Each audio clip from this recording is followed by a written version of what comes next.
نوجوانوں، آرام پسندی تھوڑی کم کرو. ہر وقت لیٹنا، ہر وقت آرام تلاش کرنا، یہ کمزور کر دیتا ہے جوانوں. لقد خلقنا الانسان فی کبد، ہم نے انسان کو مشقت میں رہتا ہوا پیدا کیا. میں نے ابھی دوستوں سے کہا ہے، پھر آپ کی خدمت میں عرض کرتا ہوں، رات ہو گئی ہے تقریباً 11 گھنٹے کی. 7 بجے عشاء ہوتی ہے اور 6 بجے کے بعد ہی عموماً سب جگہوں پہ فجر کی نماز ہوتی ہے، تو 11 گھنٹے کی رات بنتی. بہت زیادہ بھی ڈاکٹر کہتا ہے کوئی سوئے تو 8 گھنٹے سو لے، نیند پوری ہے. اگر عشاء کے بعد موبائل کرو جلدی بند، تو ذرا سحری میں اٹھو، بندہ ہو جوان اور اٹھ کے پڑھے تہجد، تو مزہ نہیں آ جاتا. اور جو سحری کے وقت دعا کا مزہ ہے، جو دعا کی لذت ہے، نبی کریم علیہ السلام نے صبح صبح سیدہ پاک کو آواز دے کے کہا، یہ ہماری تعلیم کے لیے، فرمایا اٹھو، یہ رب کریم سے سوال کرنے کا وقت ہے. پچھلی راتی رحمت رب دی کرے بلند آوازہ، او بخشش منگن والے کارن کھلا جے دروازہ. لیکن ہمارا مسئلہ یہ ہے کہ جس ٹائم جاگنا ہے اس ٹائم سوتے ہیں، جس ٹائم سونا ہے اس ٹائم. ایک گزارش تو یہ ہے کہ کوشش کریں ان راتوں میں تو کم از کم تہجد پڑھی جائے، اور یہ کوشش کر کے دیکھیں مزہ آئے گا. اور پھر ادھر ادھر لوگوں کو دکھ بتانے کی بجائے نا، جب تہجد کی 2 رکعتیں پڑھ لے تو سارا اپنے رب کی بارگاہ میں عرض کر دے، بوجھ بھی ہلکا ہوگا دل کا، راز بھی رکھا جائے گا اور کرم بھی ہو جائے گا. اور دوسری گزارش یہ ہے کہ سرکار دو عالم علیہ السلام نے نوجوانوں سے کہا تھا، جوانوں یا نکاح کرو یا روزے رکھو. یہ بڑے آسان دن ہے روزے رکھنے کے لیے. رکھیں جی، آپ لوگ بیٹھ جائیں، اللہ آپ کو سلامت رکھے، اللہ تعالیٰ برکت دے. آپ بھی بیٹھ جائیں جی، اللہ تعالیٰ سب کو برکات عطا کرے. یہ حضور کے نام کی محفل ہے نا جی، اس کا ادب بہت زیادہ ہے. اس میں آپ اس طرح کھیلیں گے موبائلوں کے ساتھ تو یہ ویسے ہی ادب کے خلاف. اللہ سے 2-4 دوست بنا لیں، باقیوں کو دے دیں، کافی ہو گیا. لیکن یہ اس پہ مصروف نہ ہوں آپ. بھائیو، اللہ کریم نے ارشاد فرمایا کہ وداعیا الی اللہ، ہم نے آپ کو داعیہ الی اللہ بنایا ہے، اللہ کی جانب دعوت دینے والا. نبی اکرم صلی اللہ تعالی علیہ وسلم نے جو عقائد اور نظریات ہمیں عطا کیے، عقیدہ توحید و رسالت کی صورت میں، وہ عقائد اتنے جاندار اور اتنے مضبوط ہیں کہ وہ بندہ مومن کو طاقتور کر دیتے ہیں. آپ دیکھیے، عرب کے لوگ مختلف قسم کی اوہام پرستیوں کا شکار تھے. ان کا یہ خیال تھا کہ جب حج کر کے وہ آئے ہیں تو وہ گھروں کے دروازوں سے داخل نہیں ہوا کرتے تھے، بلکہ چھتوں سے کود کر آتے. اور قرآن مجید فرماتا ہے کہ اس کو نیکی جانتے وہ. پھر وہ بیت اللہ شریف کا طواف کرتے تو معاذ اللہ کپڑے اتار کے کرتے. اوہام پرستیاں، طرح طرح کی باتیں. مصر میں ایک دریا تھا، ایک عورت کو ذبح کر کے ڈالیں گے تو پھر دریا چلے گا. مختلف اوہام لوگوں نے پال لیے تھے. آج بھی مسلمانوں کے اندر ڈھیر ساری ایسی چیزیں آ گئی ہیں جو ضعف اعتقادی کا باعث بنتی ہیں. اس کی کو ذرا کم کر دیں بھائی. آپ دیکھیے، لوگ علماء کے پاس نہیں جاتے، باباؤں کے پاس جاتے. تعویذ، دھاگا، کالا جادو، نیلا جادو. جس نوجوان کا کام کرنے کو دل نہیں کرتا اسے جادو ہو جاتا ہے. اور پھر یہ کہ کالی بلی رستہ کاٹ گئی تھی، اور پھر یہ کہ میں باہر نکلنے لگا تو کسی نے آواز دے دی تھی. عجیب قسم کی اوہام پرستیوں کا لوگ شکار ہیں. نبی پاک صلی اللہ تعالی علیہ وسلم داعیہ الی اللہ ہے. سرکار نے لوگوں کے نظریات کو پختہ کیا. حضور علیہ السلام کے فیوزات روحانیہ سے لوگوں کے دل طاقتور ہوتے تھے. مضبوط فکریں، مضبوط عقیدے سرکار کے وسیلے سے مسلمانوں کو نصیب ہوئے. ہم جیسے جیسے دیکھیں نا، تصوف اور طریق میں آپ کو عرض کروں، صوفیہ کرام کا اصل موضوع عقیدہ توحید ہے. اصل موضوع ان کا ہے. یہ وہ لوگ ہیں جو لوگوں کو صحیح معنوں میں توکل کا صبر کا، شکر کا، قناعت کا، رجوع اللہ کا سبق دیتے ہیں. اصل موضوع ہی ان کا ہے. لیکن اب چونکہ صوفیاء کی جماعت میں وہ لوگ اللہ ماشاءاللہ خال خال رہ گئے، اور پھر یہ کہ بیٹھ گئے تعویذ دھاگے دینے والے، زاغوں کے تصرف میں، عقابوں کے نشے من. نتیجہ اس کا بڑا خطرناک برآمد ہوتا ہے. مضبوط فکریں، کبھی آپ اس روایت کو دیکھیں اور یاد کر لیں نا تو یہ بڑا نفع دیتی ہے. نبی کریم علیہ السلام نے حضرت عبداللہ ابن عباس رضی اللہ تعالیٰ عنہ سے فرمایا، عبداللہ، ساری دنیا مل کے تیرا بھلا کرنا چاہے کر نہیں سکتی جب تک رب نہ چاہے. اور فرمایا سارے دنیا دار مل کے تیرا کچھ بگاڑنا چاہے بگاڑ نہیں سکتے جب تک رب نہ، چھوڑ دے بیٹا، آپ جب تک اللہ نہ چاہے. تو پھر رجوع تو اللہ کی جانب کرنا چاہیے. نبی اکرم صلی اللہ تعالی علیہ وسلم نے اپنی امت کو توانائی اس بات سے دی کہ اللہ ہمارے ساتھ ہے. آپ دیکھیے فکری تندرستی کتنی زیادہ ہے کہ 1000 کے مقابلے میں 313 لوگ ہیں. نہ اسلحہ پورا ہے، نہ گھوڑے پورے ہیں، نہ خوراک پوری ہے، لیکن وہ میدانوں میں اس طرح لڑے ہیں کہ 1000 کو بھاگنے پر مجبور کر دیا. وہ ابو جہل نے جب کہا نا جاسوسوں سے کہ جاؤ پتہ کر کے آؤ، تو انہوں نے آ کے کہا وہ تو 313 لوگ ہیں، بچے بھی ہیں، بوڑھے بھی ہیں، چیز کوئی نہیں پاس. تو ابو جہل کہنے لگا پھر تو انہیں گھوڑوں کی پشتوں پر باندھ کے مکے لے جائیں گے، وہاں جا کے دیکھیں گے کیا کرنا ہے. تو جاسوس کہنے لگا سردار اگلی بات بھی سننا، ہے تو 313 لیکن جان ہتھیلی پہ رکھ کے آئے. جس کے خیمے کے پاس سے گزرے ہیں شہادت کی دعا مانگتے دیکھا ہے.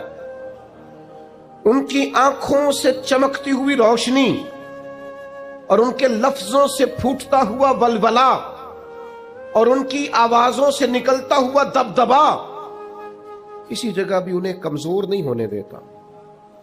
ان کے اندر کہیں بھی کوئی کمزوری نہیں آنے دیتا. غریبی کا نام لے کے سارا دن پریشان ہونا، غریبی کا نام لے کے اپنے آپ کو مظلوم ثابت کر کے لوگوں کو مدد پر اکسانا بندہ مومن کا یہ طریقہ نہیں ہے. اپنی توجہ اللہ کی جانب کرے، نبی رحمت علیہ السلام کی بارگاہ میں استغاثہ پیش کرے. لیکن دنیا داروں کو مائل کرنا، لوگوں کی جیبوں کی طرف دیکھنا، یہ مومن کی شان گردن کو جھکا دیتا ہے. خیرات کا پتھر جہاں میں مانگنے والوں کے سر کبھی اونچے نہیں ہوتے. اور غیرت ہے بڑی چیز جہانے تگو دو میں. بھائی آپ طاقتور بنے. دیکھیں نا ایک نوجوان نے آ کے حضور کی بارگاہ عالی مرتبت میں عرض کیا تھا، یا رسول اللہ صلی اللہ علیہ وسلم غریب ہوں کچھ دیجئے. تو حضرت جابر ابن عبداللہ رضی اللہ تعالیٰ عنہ فرماتے ہیں ہم نے حضور سے بڑا کچھ سنا، یہ لفظ نہیں لفظ لا، یعنی میرے پاس نہیں ہے، یہ ہم نے حضور سے سنا ہی نہیں.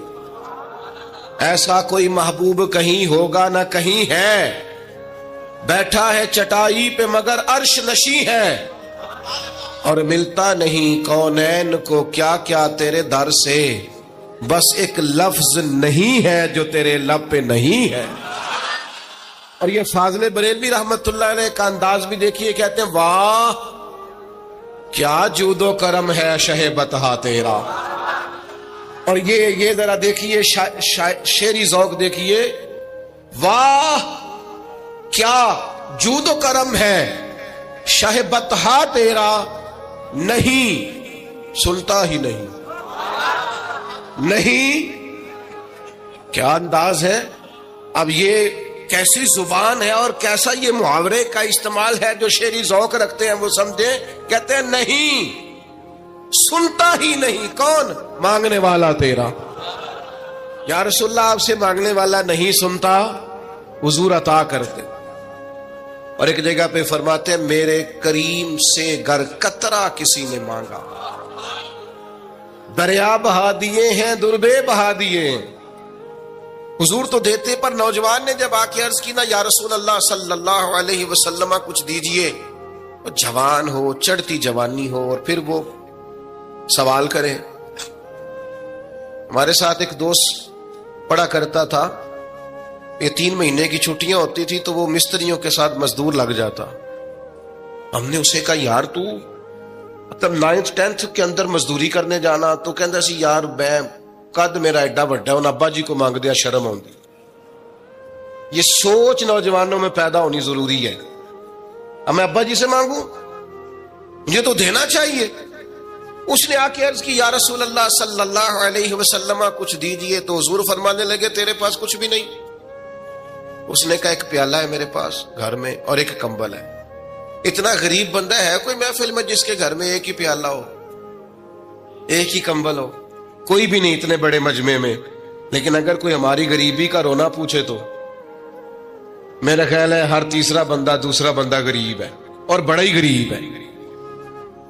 ایک پیالہ ایک کمبل. کریم نے فرمایا لے کے آؤ. وہ لائے تو محبوب فرمانے لگے کون خریدے گا؟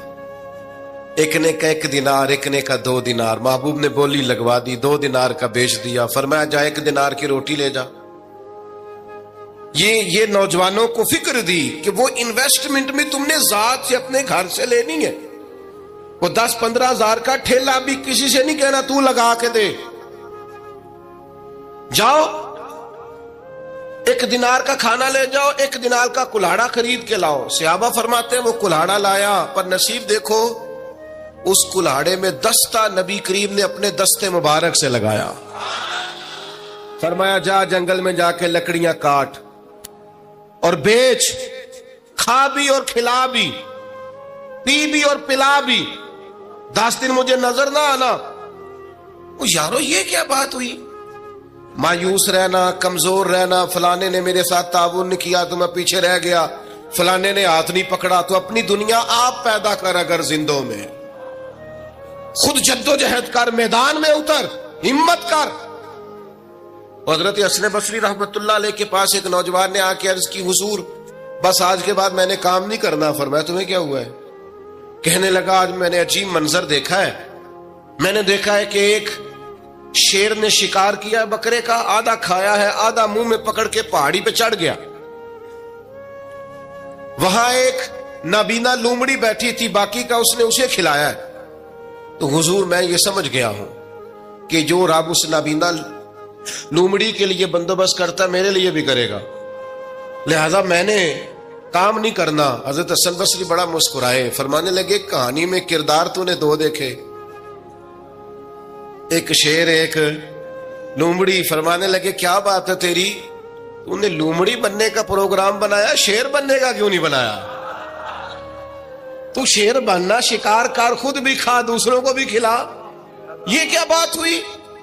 امت کے جوان فائلیں لیے دفتروں کے چکر لگاتے اور اپنی بغل میں کاغذات لیے امبیسیوں کے پھیرے کاٹتے اور ایجنٹوں سے سوال کرتے کہ مجھے ملک سے باہر جانا ہے, کیا طریقہ ہے؟ یہاں رہ کے بھی محنت ہو سکتی ہے, اپنی مٹی پہ چلنے کا سلیقہ سیکھو. سنگ مرمر پہ چلو گے تو پھسل جاؤ گے. دوستو سنو, میرے کریم نے فرمایا جا لکڑیاں. ایک پیشہ برا ہے میرے بھائیوں, ایک پیشہ, وہ ہے کسی کے آگے ہاتھ پھیلانا. باقی دنیا میں کوئی پیشہ برا جو ٹھیلا لگاتا ہے اور مالٹے بیچتا ہے اور سیب بیچتا ہے, بڑا عزت والا آدمی. یہ شارٹ کٹ چھوڑ دو, دوسروں پہ بھروسہ کرنا چھوڑ دو. وہ شاعر ایک بیٹھا تھا نا, شاعر مجھ سے ناراض نہ ہو جائیں, تو کئی دفعہ وہ شعر و شاعری میں بھی ان کی حالت بڑی خستہ ہو جاتی ہے. جن دنوں لوگ پتلے کپڑے پہنتے ہیں, بعض شاعروں نے ان دنوں میں بھی موٹی چادر لی ہوئی ہوتی ہے. تو ایک جگہ بیچارہ بیٹھا تھا کونے میں, اللہ ماشاءاللہ سب کی بات نہیں, تو حالت ایسی خستہ تھی. ایک بندہ 5 روپے پھینک گیا, تو تھا خوددار, بڑی تکلیف کو اٹھا اپنے پیسے. تو اس نے کہا آپ کی حالت بتا رہی ہے, آپ کو ضرورت ہے. اس نے کہا ضرورت پڑی تو اللہ رسول سے مانگوں گا, تیرے سے کیوں مانگوں گا؟ شعر بڑا قیمتی کہا. اس نے کہا یہ آرزوئے کرم اور میں آپ سے کروں, یہ آرزوئے کرم اور میں آپ سے کروں, یہ بھیک اس کو دیجئے جس کا خدا نہ ہو.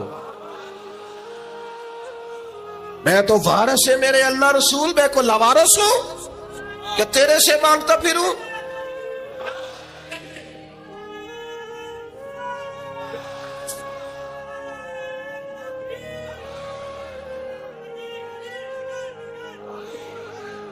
ماشاءاللہ ماشاء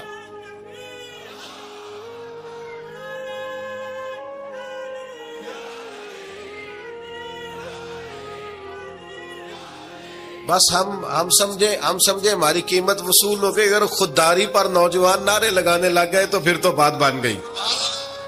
لگتا ہے محنت کا ارادہ بن گیا ہے. انشاءاللہ تعالی کشکول ٹوٹنے کا ٹائم آ گیا ہے. کرم کی برکھا برسے گی. یہی ملت کا جوان قیادت کرے گا. اور یاد رکھنا ہمیشہ قیادتیں غریبوں کے بچوں نے کی ہیں. جنہوں نے آدھی قیمت پہ کتابیں لے کے پڑھی ہیں, بڑی ڈگریاں انہوں نے حاصل کی ہیں. یہ کمزور نہ پڑھو. نبی پاک داعی اللہ ہے, حضور نے جگایا ہے. 15 دن نظر نہ آنا, مزدوری کر. وہ نوجوان 15 دنوں کے بعد آیا. اب تیرا حال کیا ہے؟ اس نے کہا حضور پہلے ایک پیالہ تھا نا, اب سارے گھر کے برتن بن گئے. پہلے ایک بستر تھا, اب سارے گھر کے بستر. اور نوجوانوں, ہم نے سہارا بننا ہے. ماں سے کہنا ہے اب تو نے آنسو نہیں بہانے, تیرا پتر بڑا ہو گیا ہے. بہن سے کہنا ہے اب تو کبھی پریشان نہیں ہوگی, تیرا بھائی بڑا ہو گیا ہے. بوڑھے باپ کے پاس بیٹھ کے کہنا ابا جی بس اب آنسو پوچھ دو, آج کے بعد پریشان نہیں ہونا, پتر جوان ہے. اپنی بیوی سے بچوں سے کہنا کہ کسی خواہشات پوری کرنے کے لیے تمہیں دیر تک انتظار نہیں کرنا پڑے گا, ہم میدان میں ہیں. بس اپنی مٹی پہ چلنے کا سلیقہ سیکھو. سنگ مرمر پہ چلو گے تو پھسل جاؤ گے. نبی پاک نے محنت کو سپورٹ کیا ہے, مشقت کو سپورٹ کیا. حضور علیہ السلام نے فرمایا سب سے بہترین کمائی وہ ہے جو تو اپنے 2 ہاتھوں سے محنت کر کے کھاتا ہے. فرمایا اللہ کے نبی حضرت داؤد علیہ السلام محنت کر کے کمایا کرتے. سنگیو کام کرنا. اور دوسری بات بھروسہ اللہ رسول پہ. بھروسہ, ادھر دیکھو میری طرف. دنیا داروں سے امیدیں لگا لیتے ہو بہت زیادہ, تو دنیا دار بندے بیچارے کمزور ہوتے ہیں. جی یہ الیکشن کے دن تھے, گزشتہ سے پیوستہ الیکشن جو گزرا ہے, تو میرا ایک پیار والا دوست بھی ایک ایم کے امیدوار کا بڑا ووٹر سپورٹر تھا. یہاں اس نے اس کا بیج فوٹو والا لگایا ہوا تھا. میں رات کو دیر سے جلسے سے لوٹ رہا تھا تو وہ کھڑا تھا باہر, اور اندر امیدوار صاحب تقریر کر رہے تھے. میں نے کہا ادھر آ. وہ آ گیا. میں نے کہا تو بڑا ووٹر سپورٹر ہے, جا تقریر سن جا کے. تیرا لیڈر تقریر کر رہا ہے, تو باہر گھوم رہا ہے. کہندا ہے پیر صاحب جھوٹ پہ ماردا جو سارے جھوٹ بول رہا ہے, کرنا کرانا کچھ نہیں. تو میں کہ یار جی ایڈے پکے ووٹر سپورٹر نو بھی پتا ہے کہ جھوٹ پہ ماردا ہے, تو ہم تو ویسے ہی سپورٹر نہیں ہیں. ہم نے تو کی محبت تو سیاست کا چلن چھوڑ دیا. ہم اگر عشق نہ کرتے تو حکومت کرتے. او بھائی, جب پکے ووٹر سپورٹروں کو امیدیں نہیں ہیں تو آپ کن سے امیدیں لگائے بیٹھے ہیں؟ آپ جدوجہد کریں, اور امیدیں اللہ رسول سے. نبی پاک علیہ السلام نے فرمایا جو رب پہ بھروسہ کرے گا اللہ کی رحمت اس کی کفایت کرے گی. وَإِن يَتَوَكَّلْ عَلَى اللَّهِ فَهُوَ حَسْبُهُ, وہ اللہ پہ بھروسہ کرے گا اللہ اس کے لیے کافی ہو جائے گا. ادھر دیکھو یار موبائلوں والے دوستوں, بات سنو. گھبراہٹ نہیں, ٹینشن نہیں, انزائٹی نہیں, ڈپریشن نہیں. مومن اور ڈپریشن, مومن اور انزائٹی, مومن اور ٹینشن. او جی مجھے پتا نہیں مجھے کیا ہو رہا ہے, جی مجھے خوف آتا ہے. آپ کو خوف آتا ہے مومن ہو کے؟ آپ کو یہ کرونا کے دن تھے تو مجھے لے گئے ایک سرکاری ہاسپٹل میں, آپ کچھ یہاں بات کریں, لوگوں کو حوصلہ دیں. تو ایک ڈاکٹر صاحب مجھ سے کہنے لگے جی مجھے نہ تنگ جگہ بڑی گھٹن ہوتی ہے, تو موت سے بڑا ڈر آتا ہے, قبر تو بڑی تنگ ہوتی ہے. میں نے کہا ڈاکٹر صاحب کچھ بھی. کہنے لگے سانس ہی نہیں آتا, چاروں جانب سے بند ہے. تو میں نے کہا بچہ بھی تو ماں کے پیٹ میں سانس لیتا ہے نا. آپ نے تو سبحان اللہ کہا. وہ ڈاکٹر تھے, انہوں نے نہیں کہا. وہ کہنے لگی جو تے اماں لیندی صاحب. ہنستے نہیں جی, باتیں ہنسنے کو نہیں سنا رہا, میں فکری باتیں کر رہا ہوں. کہا وہ تو اماں آکسیجن لیتی ہے تو بچے کو جاتی ہے. تو میں نے کہا چلے ڈاکٹر صاحب وہ جو انڈے سے بچہ نکلتا ہے اس کے تو چاروں جانوں کوئی صورت نہیں ہوتی سانس کی. تو مجھے کہنے لگے آپ کہنا کیا چاہتے ہیں؟ میں نے کہا میں یہ کہنا چاہتا ہوں قبر کی 2 حالتیں ہیں. قبر دوزخ کے گڑھوں میں سے گڑھا بھی ہے, اور جنت کے باغوں میں سے باغ بھی ہے.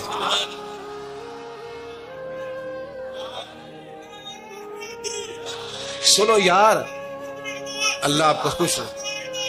ماشاء اللہ. سنیں جی، سنیں. میں نے کہا اگر کسی کا یہ ذہن بن جائے کہ مرنے کے بعد میں